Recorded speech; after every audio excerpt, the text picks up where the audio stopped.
Nagbabalik po ang Kada Umaga at mapalad po tayong meron po tayong kasamang doktor ngayong umaga, si Dr. Jeffrey Santiago. Siya po ay internal medicine doctor. Dahil sakto, no, amiga, napapanahon na pag-usapan at i-remind ang ating mga kada, lalo na ngayong tag-ulan at panahon ng baha at panahon ng bagyo, kung ano yung mga sakit na dapat ay alerto sila. Kaya good morning! Good morning. Doc Jeffrey, po, thank you for being here. Diana, totoo po yan, Miss Pia, na nabanggit nyo na ulan ng ulan, may mga baha, and usong-uso po ngayon yung mga sakit na associated dito. Number one po dyan, syempre yung alam nating leptospirosis po, no?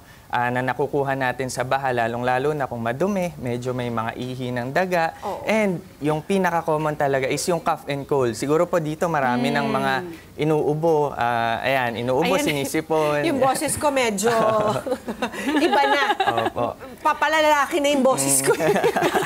Pero oo nga, no, lagi natin nababalitaan itong leptospirosis at napakadaming baha all over, lalo na sa Rizal, di ba? Yes, sa Camarines Sur. Dapat po talaga nagbobota. Dapat po is nagbobota kayo, or kung kaya talagang iwasan po yung mga baha na yan, is wag na tayong lumusong. Marami kasi tayong nakikita sa social media na nag-e-enjoy pa po yata silang maligo, maglaro sa baha. And kailangan po, if may mga symptoms tayo, katulad ng mga common na symptoms ng trangkaso, mukha po kasi siyang trangkaso lang sa una, lagnat, masakit ang ulo, masakit ang katawan, maganda po na mag-prophylactic dose na tayo ng antibiotics. Itanong po natin sa ating mga doktor. Kasi kapag hindi, pag-uncheck po yung kaso ng leptospirosis, pwede pong lumala at humantong pa ito sa dialysis, at actually nakakamatay po ito. Yes, nakakamatay talagang leptospirosis. Kaya medyo delikado mga kada, mag-ingat. Ano ba dapat gawing bukod sa bota? Yun po, lalong-lalo na po kung meron tayong mga open wounds, iwasan po talaga natin yung baha. Lalong-lalo na hindi na po natin masasabi, parang wala namang malinis po na baha eh. Kasi nanggagaling siya sa bubong, bumababa. So ayun, tapos may mga kanal, nag-overflow. Hindi po talaga okay na medyo lumusong tayo. Pero kung di po talaga maiiwasan, may mga gamot naman po na mahihingi natin sa ating mga doktor para ma-prevent po natin yung leptospirosis. At bukod po doon, may na-mention din po kayo, syempre cough and cold. Cough and cold. Dahil kapag tayo na ulanan at nabasa, kailangan ba talaga magpalit ng damit or maligo agad-agad? Yun sinasabi ng mga nanay natin. Linawin ko lang po sa ating mga kakada, no, na ang ulan po per se is hindi talaga siya, wala talaga siyang dalang virus or bacteria na magkukos sa atin ng ubot sipon. Pero yung weather changes po kasi, yung temperature, galing tayo sa mainit, biglang naulanan, and then bababa po yung immune system natin, mas madali po tayong makakakontak ng mga common cough and colds po. Especially, magkakasama po tayo, madaling magpasa-pasa ng sakit. Kaya po nauuso yung flu season na tinatawag po natin. Tapos huli, na-mention mo rin, Doc, na dapat maging aware mga kada natin sa gastroenteritis. Bakit? Nauuso yan kapag tag-ulan. Kasi po pwedeng makontaminate yung ating mga pagkain, lalong-lalo na yung mga hindi ko naman sinasabi na madudumi po yung street foods, pero sila po kasi yung prone na exposed kasi yung pagkain. Medyo exposed po. Pati yung preparation, hindi po natin masasabi. Kaya medyo mag-ingat po tayo doon sa kinakain din natin ngayon. Pati sa iniinom na tubig, yan. Oo, kailangan hindi natin alam kung ganong kalinis yung mga naiinom natin tubig. Mas maganda siguro na pakuluan muna. Pakuluan. Yung mga bottled water muna po tayo sa ngayon. Yun po.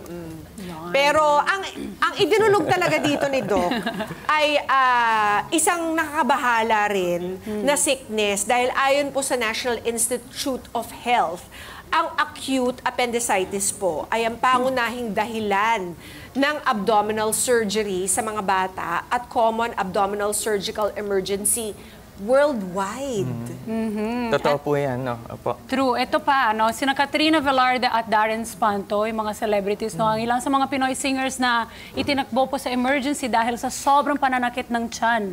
At kinalaunan ay sumailalim po sa appendectomy or operation ng pagtanggal ng appendix. Gaano po ba ka-importante, Doc, ang ating appendix? Paki-debunk the myth na akala ng mga tao we don't need that. Sige, pag-usapan po natin ngayon. Totoo po yan na isa sa mga common surgical emergencies is appendectomy dahil kailangan po kasi emergent talaga na kailangan talagang matanggal agad. Kundi lalala po yan. Yun po yung ide-debunk po natin ngayon. Okay, Doc, ano ba ang feeling ng isang taong may appendicitis? Para hindi kasi baka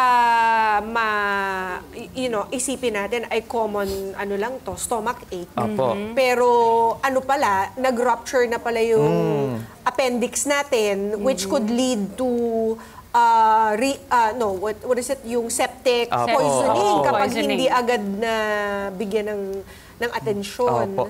Isa po sa mga common symptoms, ako po personally is na appendectomy na po ako. No?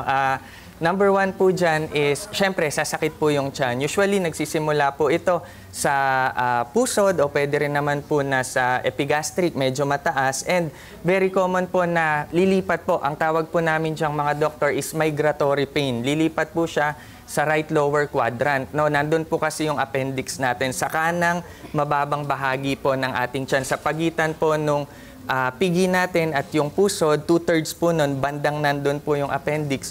Doon po sumasakit. Nakakaranas din po ng lagnat o kaya po pagsusuka o talagang nawawalan ng ganang kumain yung mga pasyente pong nakakaranas ng acute appendicitis. Yung ganun ba, Doc, hindi mo talaga you cannot just ignore it kapag meron ka ng appendicitis? Hindi po kasi Talagang super sakit na kailangan mo Opo. talagang The pain is unbearable. Opo, unbearable. Actually, sabi po ng ating mga serohano, no, mga surgeon, is dikahon po yung simptomas. Ibig sabihin, very sunod-sunod, sasakit yung tiyan, lilipat sa kanan. And then, pag hindi po kasi natin naagapan, tama po kayo, Miss Pia, baka po pumutok at mag-lead po ito sa mga komplikasyon katulad ng peritonitis, kakalat po yung dumi, yung nana, and magli-lead po ito sa longer hospital stays, more bacteria, more antibiotics, mas delikado po. Nakakamatay din po siya.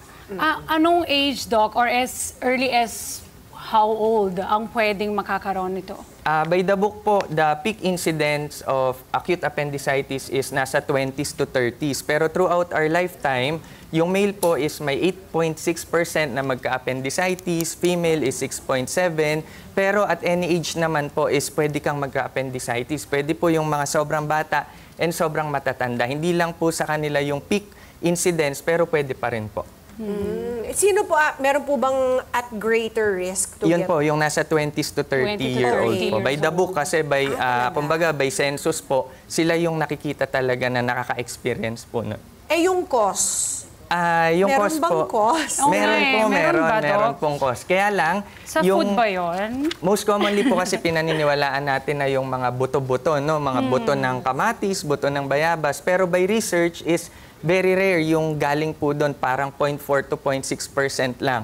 Pero as sa pag-aaral po naming mga doktor, ang mga pinanggagalingan po is number one is yung tinatawag nating fecalit o yung tumigas na dumi or tae po natin talaga. Tumigas, na-shoot po doon sa appendix, magbabara po yun. Number two is foreign bodies. Aside po dun sa mga buto-buto na very rare naman, mas common po yung mga worms. Pwedeng pumasok doon. Parasites? Parasites, opo. O kaya po may tumor doon na tumubo, babara doon sa appendix and mag-a-appendicitis, mamamaga po siya. May katotohanan ba, Doc, yung sinasabi nilang, halimbawa, kakakain mo lang, tapos you're gonna engage in some kind exercise. of activity? Wala po wala. Opo. Ayan, no? Ano ba yan? Naniniwala tayo sa ganyan. Madami Until po now, tayong diba? pinaniniwalaan nun. Pag nagsiswimming yung bata o kung bagong kumain, huwag ka muna mag-swimming, Ganun ang lola ko sa Brazil, pati doon. Style lang pala Huwag ka nila. munang tumakbo kasi magkaka-appendicitis ka. Ang incidence po talaga niyan is parang raffle. Tsambahan lang kung sino po yung mapipiling magkaka-appendicitis. Ganun po siya. Parang hindi natin po talaga masabi, ma-direct. Though may mga pag-aaral na, yun nga po, mga worms o kaya may mga tumor, rare po siya. Talagang bigla na lang pong mamamagayan, sasakit na lang siya. But, Doc, is it preventable? Preventable, parang hindi rin po. So, That was gonna be my question too. So, Kasi parang, base nga how po to dun sa prevent? nasabi ko, Oo. hindi natin alam kung sino yung magkaka-appendicitis po sa atin. But, pwede, ayan, sabihin natin sa mga kada natin, ano po ba talaga yung function ng appendix? Oo, Oh, sige. please. Kasi lagi nilang inaaway yan wala daw silbi. Diba? Opo. Sinasabi nila, kahit Pwede ba tinanggal yun? yan, carry lang. Previously po is appendix is known to be a vestigial organ. No? Ibig sabihin po ng vestigial organ is parang remnant na lang na wala ng function dahil sa ating evolution. No? Katulad po ng mga wings ng mga flightless birds. So, di naman sila lumilipad pero Yan may ang wings naririnig sila. ko rin eh. Yung snakes po is may pelvic bone para sa paa pero wala naman silang paa. Parang ganun po, walang function. Pero recently lang po, not so recently, pero alaman na po na yung appendix natin ngayon is tumutulong para sa Para ating sa immune system. digestion, Opo, immune right? system, normal flora, nagre-regulate po yun. siya doon. So, may lalong-lalo na po sa ating gut health, no? Nagre-regulate ng normal flora, lumalaban sa bacteria. Ay, May function naman po siya. Parang ano Opo. siya Yakult natin. Ah, sa loob ng tama katawan. po. So, hindi siya recommended na halimbawa, patanggal ahead of time. Miss Bia, hindi po ako surgeon, no? Pero usually po, minsan, ginagawa na rin po yun. Halimbawa, may inopera pong ibang parts ng ating katawan. Sama mo na yung appendix Opo, pwede po yun. Pwede Grabe isama. naman yun. Opo, kasi para po ma-prevent, lalong-lalo na po dun sa mga taong madalas nagta-travel kasi baka dun paabutan o kaya po sa may mga ibang complications katulad ng mga Crohn's disease, minsan sinasama na po yan, tinatanggal na po yan. Doc, question. From the time na nararamdaman natin ng pain, Opo. gaano katagal or how long do we have until kailangan na tanggalin siya? Kasi sabi mo immediately Paano pag nasa labas? Opo. Or may ginagawa? Miss Diana, as soon as possible po. No?